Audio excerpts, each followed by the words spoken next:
Hello? Can you see me? Of course you can't. That's because sound waves bend around the corner, but light waves don't. That's weird. We're going to talk about diffraction. Come outside.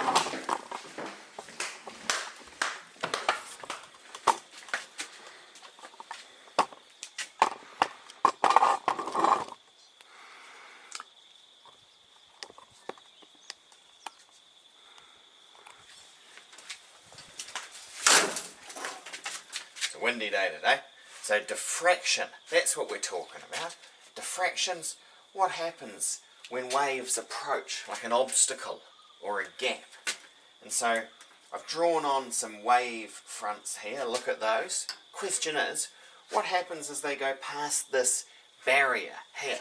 Well, the ones that smack into it, they're just going to reflect back. But the ones that go past it, that's what we're interested in. What happens to this one? And so the way that we think about it, the way that Huygens thought about it, was he thought about every wave front as being a line of point sources. And a point source, it's like when you drop a pebble into a pool. The waves radiate out from that point source. And so to work out how diffraction works, we have to consider each wavefront as a line of point sources. Lots and lots of point sources. Look. And so each of those point sources is going to emit a circle of ripples, except that the ripples going up from that bottom one, they're just going to cancel the ripples coming down from the one above it. And so between each of these, that ripple and that ripple, those bits just cancel. Those bits just cancel. And so these ones here, we're just left with a wave going straight ahead. But down here, look, it curves around. Curves around.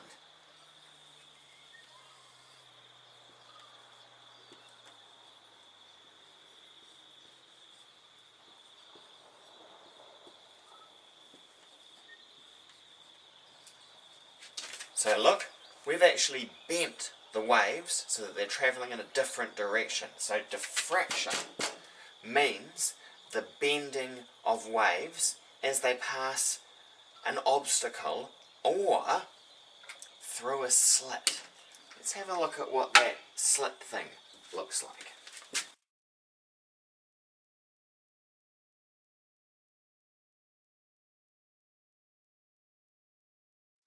So in this first example, I've drawn it so that the wavelength of the waves is approximately equal to the size of the gap there. That gap is approximately the same as the wavelength. And when that happens, we get this beautiful semicircle. Look. That's an ugly semicircle. Beautiful semicircle of waves being diffracted out as they pass through the slit. And so that's ideal diffraction.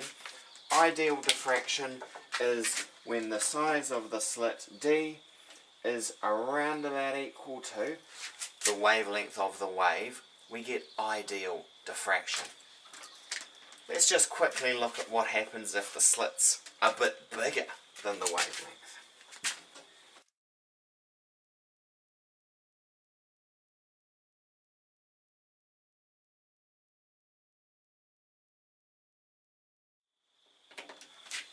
Like that. What happens there? There go our waves, and just like in the first piece, as though they're diffracting around an obstacle, they're going to diffract a little bit at the edges, but the piece of the wave that passes through the middle is going to be unchanged by the diffraction. And so when the slit size is much greater than the wavelength, we get some diffraction at the edges, but mostly no change. And then what about what happens if the slit size is much smaller than the wavelength?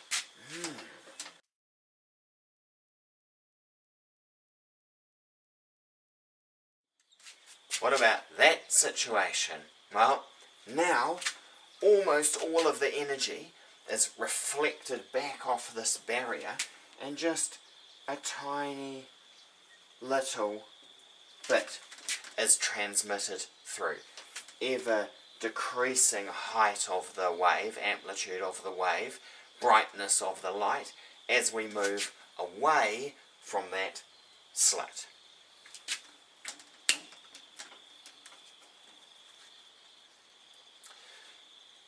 And so the reason why at the start of the video you could hear me but you couldn't see me, well, size of a door about 1 metre, size of a sound wave about 1 metre when I'm talking, because I've got about 300-ish hertz is the frequency of my voice, and the speed of sound's about 300 metres per second, and so a wavelength of about 1 metre. Whereas light waves, they've got a wavelength of a few hundred nanometers, maybe 400, 500, 600 nanometers.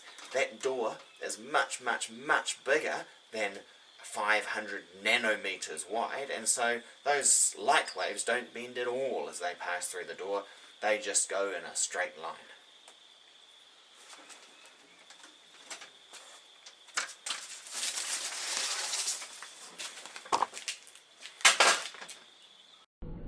Check out the waves as they bend around and reflect off the ice cream container.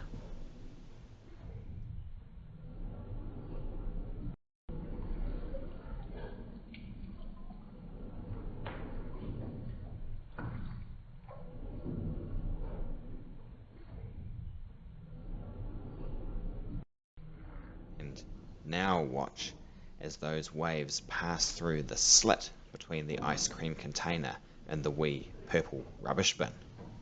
Diffraction in action.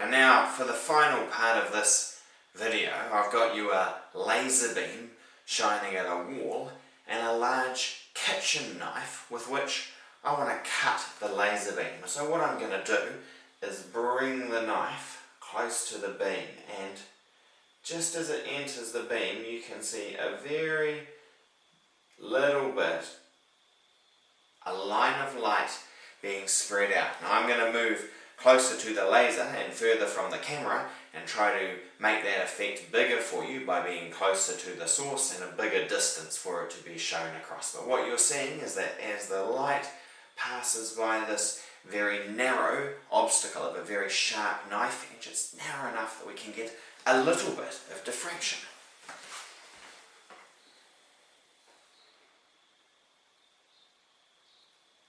Do you see how that's spreading out on the wall there?